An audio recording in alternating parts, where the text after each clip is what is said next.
Salam kultivasi. Kali ini kita akan membawa alur cerita. Kita langsung saja menuju ke videonya. Ini adalah alur cerita yang tentunya seru untuk diikuti. Sebelum mulai, Mimin ucapkan terima kasih kepada yang sudah subscribe channel ini. Bagi yang belum, silahkan di-subscribe dulu, biar Mimin tambah semangat upload alur ceritanya. Tak perlu berlama-lama lagi, kita langsung saja ke alur ceritanya. Di sebuah dimensi, ada yang mengatakan, tidak kusangka ada jiwa di sini. Tampaknya kau dan aku tidak ditakdirkan untuk mati. Sosok jiwa itu terjatuh dalam kehampaan kesadarannya, hingga ia membuka mata, mendapati dirinya di suatu tempat. Di hadapannya berdiri seorang wanita dengan kacamata aneh mirip Cyclops di film X-Men. Wanita itu mengucapkan selamat datang dan menyebutkan nomor jiwa kedatangan pemuda itu. Pikiran pemuda itu dipenuhi dengan pertanyaan. Pemuda itu mengangkat badannya untuk bangun. Di sana terdapat layar yang menampilkan status pemuda itu. Xingye, umur 20 tahun, pekerjaan mahasiswa.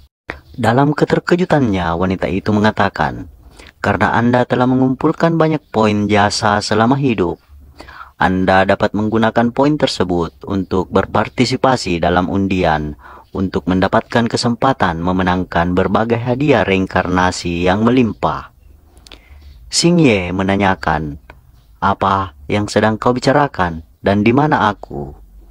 Wanita itu menjelaskan bahwa ini adalah artefak prasejarah, menara kelahiran kembali, yang terletak di dunia yang luas. Ini adalah awal sekaligus tujuan semua jiwa.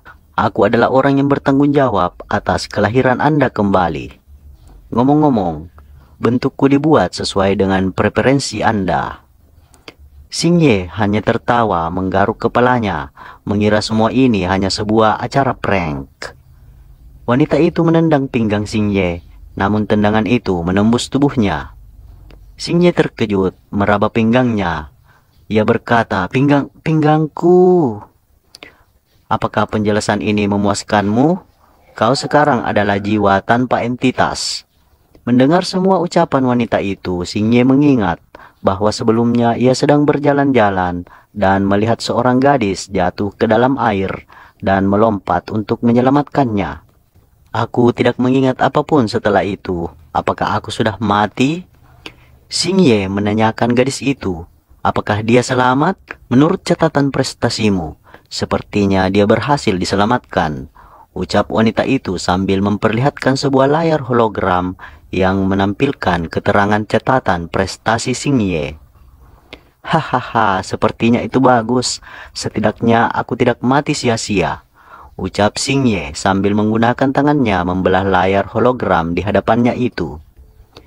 Xingye memikirkan ayah, ibu, dan pamannya. Uang tidak bisa membuat mereka tetap sehat. Malah dirinya yang paling sehat di antara semua anggota keluarga, dan dialah yang meninggal terlebih dahulu. Wanita itu memperkenalkan dirinya adalah mesin lotre prestasi. Apakah kamu memberiku kesempatan? Di hadapannya muncul sebuah mesin lotre. Wanita itu menjelaskan bahwa mengundi sekali pada mesin ini membutuhkan 88.000 poin prestasi, dan kau memiliki cukup poin prestasi untuk satu kali percobaan mendapatkan kesempatan kelahiran kembali yang langka. Menghidupkan kembali di tempat juga mungkin. Benarkah? Ucap Xingye sedikit gembira. Ia kemudian berdoa agar kali ini diberikan kesempatan menang, karena dalam hidupnya ia belum pernah memenangkan apapun. Maka ia berharap kali ini beruntung. Xingye kemudian menekan tombol mesin lotre itu sambil berkata, biarkan aku beruntung. Saat itu terjadi momentum yang luar biasa. Xingye mendapatkan paket kultivasi, dapat memasuki bintang kultivasi acak dengan ingatan penuh. Hadir dengan tingkat keberhasilan 100% untuk mengambil alih tubuh mereka.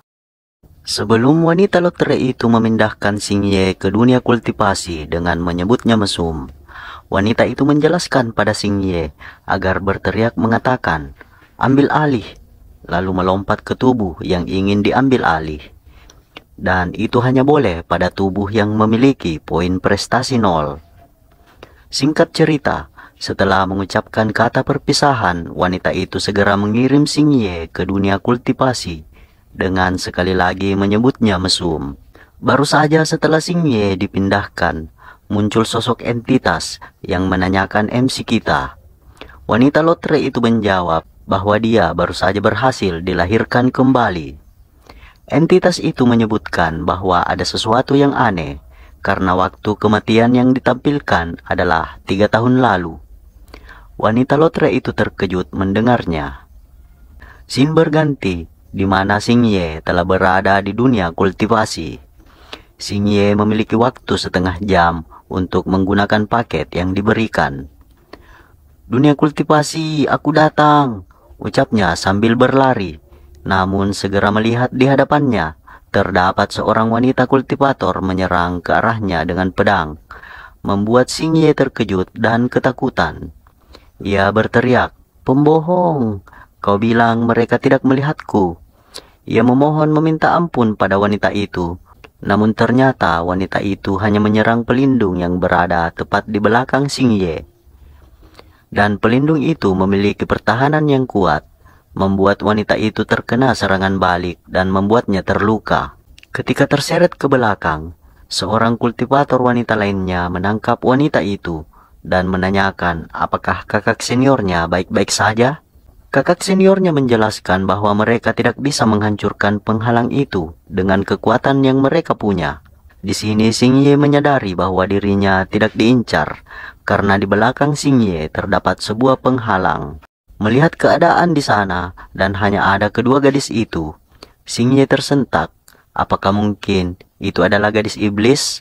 Dan ia lupa menentukan jenis kelamin dari tubuh yang hendak dirasukinya. Memikirkan dirinya akan berganti kelamin menjadi kultivator wanita, ia menyadari sesuatu.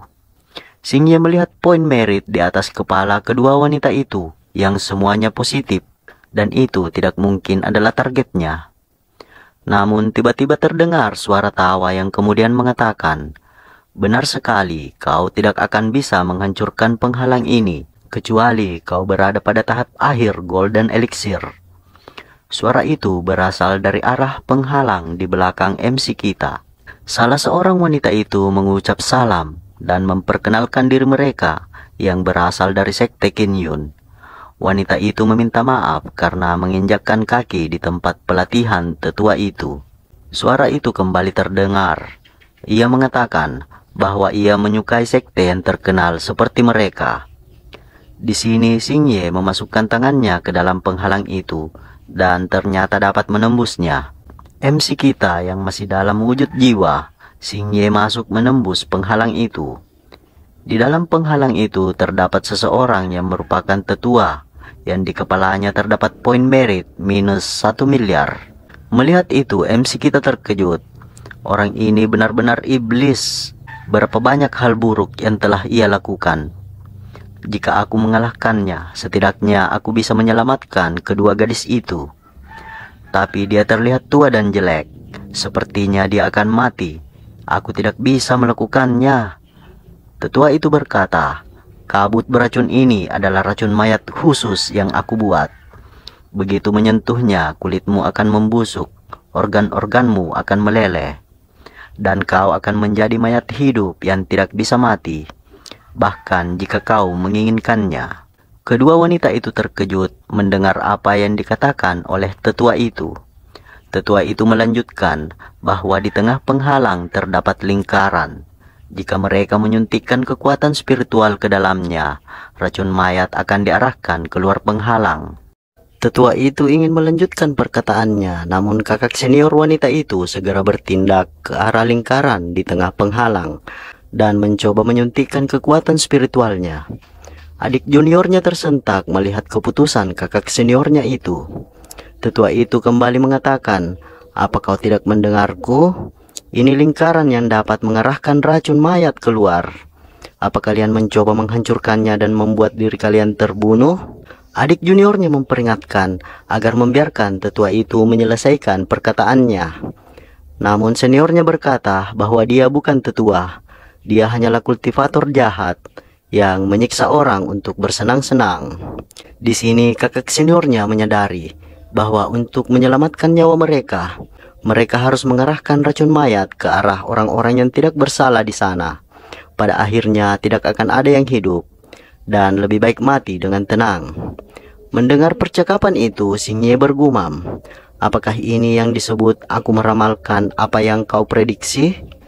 Bahkan dia membuat iblis itu terdiam. Lalu di luar sana muncul sebuah bola bercahaya.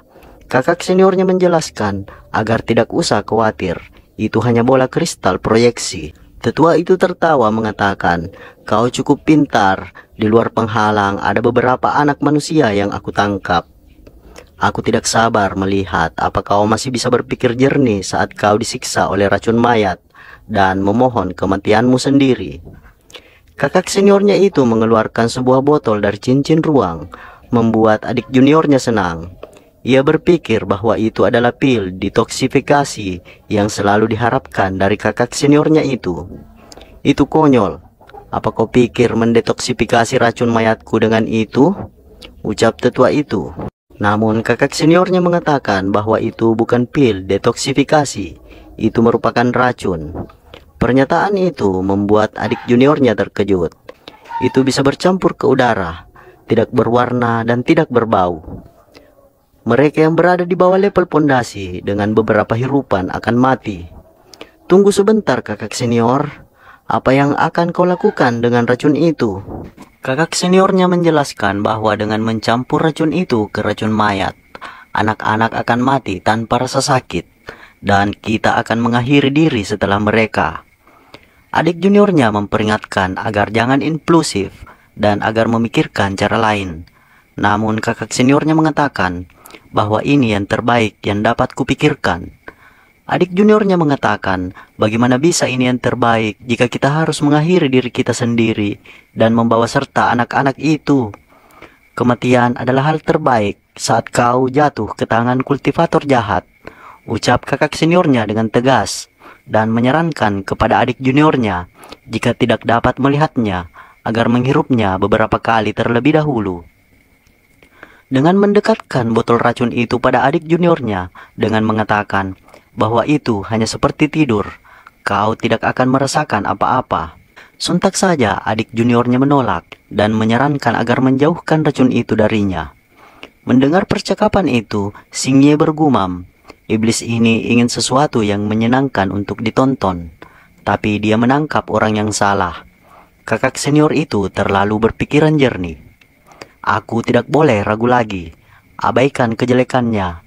Jika aku tidak bergerak sekarang, kelompok itu akan jatuh oleh kakak senior sebelum iblis itu bertindak." Sambil berlari ke arah tetua itu, Xingye berteriak, "Ambil alih!" Namun tetua itu mengeluarkan beberapa mayat di sampingnya, sehingga Xingye malah menempati tubuh salah satu mayat itu secara tidak sengaja. Saat berada dalam tubuh mayat itu, tetua memerintahkan agar pergi menangkap kedua wanita itu. Setelah kemunculan mayat-mayat itu di sana, membuat kedua wanita itu siaga. Tentunya salah satu dari mayat itu adalah Xingye. Xingye berkata, "Tunggu, apa yang terjadi sekarang?" Tubuh mayat itu tidak mampu terkontrol dan bergerak sesuai perintah tetua iblis itu untuk menyerang kedua gadis itu. Di sini Xingye baru menyadari bahwa saat ingin menerobos masuk ke tubuh tetua itu, ia malah mengambil alih ke dalam tubuh salah satu zombie itu. Sungguh penipuan. Bukankah ini usaha yang sia-sia? Aku juga tidak bisa mengendalikan tubuhku. Iblis itu mengendalikanku sepenuhnya. Saat mengatakan itu, Xingye terus menyerang kedua gadis itu. Hingga Xingye mendengar suara. Ding! Suara hati host terdeteksi. Creating system berhasil dimulai ulang.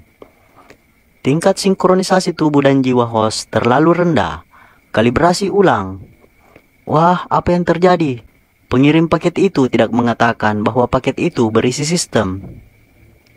Atau mungkinkah sistem itu milik tubuh ini? Aku mengambil alih zombie dengan sistem. Kalibrasi ulang selesai. memeriksa tingkat sinkronisasi. Saat itu, topeng wajahnya terbuka akibat pertarungan dengan gadis itu. Kakak senior wanita itu berkata pada adik juniornya yang bernama Xiao Wan agar berhati-hati. Di belakangnya terdapat zombie yang mengeluarkan serangan bola energi dari mulutnya. Pada saat yang sama, sinkronisasi telah selesai, bahkan sudah mencapai 400%. Xiao Wan melihat serangan kedua dari zombie itu, mengira Xingye juga menyerangnya. Melihat tidak ada kesempatan untuk menghindar, Xiao Wan pasrah. Ia mengatakan, "Tidak, aku tidak bisa menghindarinya." Namun Xingye segera mengendalikan tubuhnya dan menyelamatkan Xiao Wan dari serangan zombie yang satunya. Zombie itu terkapar. Xingye berkata, "Aku sudah dapat mengendalikan diriku sendiri." Kakak senior itu terkejut melihat zombie bisa bicara. Melihat kejadian itu, tetua iblis berkata, "Nomor 4 terlepas dari kendaliku dan bergerak sendiri. Bagaimana itu bisa terjadi?" Tetua itu kemudian memerintahkan kepada zombie nomor 1 dan 3 agar melupakan kedua gadis itu dan memerintahkan agar menangkap nomor 4. Kedua zombie itu menuju ke arah Xingye. Melihat dirinya diserang, Xingye berkata, "Mengapa kalian semua datang padaku?" Hal itu membuatnya mendapatkan poin dari sistem karena mengungkapkan isi hati di depan iblis. Mendengar itu, Xingye merasa diolok-olok oleh sistem. Ia terus menghindar dari tangkapan kedua zombie itu. Sistem kembali memberitahukan bahwa sistem ini mengikuti idealisme, yang lemah mengikuti, yang kuat menentang. Melakukan tindakan pembangkangan membuatmu mendapatkan point creation. Mendengar itu, MC kita menanyakan, apa itu tindakan pembangkangan? Sistem menjawab bahwa itu berarti melakukan hal-hal yang merugikanmu. Bukankah itu bunuh diri? Kenapa kau tidak menyebut dirimu sistem bunuh diri? Ucap MC kita terlihat kesal, sambil terus menghindari tangkapan kedua zombie itu. Sistem menjelaskan bahwa itu salah. Sistem ini adalah kehidupan dari kematian. Berfokus pada ketenangan setelah badai, serta menukar kemalangan dengan keberuntungan, dan perlawanan dengan umur panjang. Umur panjang, bagaimana dengan host sebelumnya mati dan menjadi mayat yang dimurnikan? Pertanyaan itu hanya membuat sistem bersiul. "Kenapa kamu bersiul? Jawab pertanyaanku," ucap MC kita semakin kesal. Saat itu Xingye terlilit oleh ikatan dari zombie yang menyerangnya. Sistem memberitahukan bahwa teralihkan dan mengoci saat bertarung mendapatkan point creation plus 11. "Sialan kau," ucap Xingye pada sistem. Saat tubuh Xingye terikat, wanita yang disebut kakak senior itu membantunya dengan mengeluarkan serangan Thunder Sword, membebaskan Xingye dari jeratan itu. Xingye mengucapkan terima kasih. Saat itu terjadi ledakan racun mayat. "Hati-hati, itu racun mayat. Tidak ada tempat untuk bersembunyi. Di sini penuh dengan racun mayat. Kalian semua membuatku kesulitan. Aku akan menghabisi kalian semua," ucap tetua iblis itu. Sistem memberitahukan agar jangan khawatir bahwa mayat yang dimurnikan tidak akan terpengaruh oleh racun mayat. Namun Xingye mengkhawatirkan kedua gadis itu. Sistem kembali memberitahukan bahwa toko sistem memiliki pil detoksifikasi. Namun MC kita meragukan karena mereka tidak akan cukup percaya memakan apa yang diberikan olehnya kepada kedua gadis itu. Sistem berkata bahwa Anda bisa memberikannya setelah mereka pingsan. Xingye berkata, maka mereka tidak akan bisa bertarung lagi.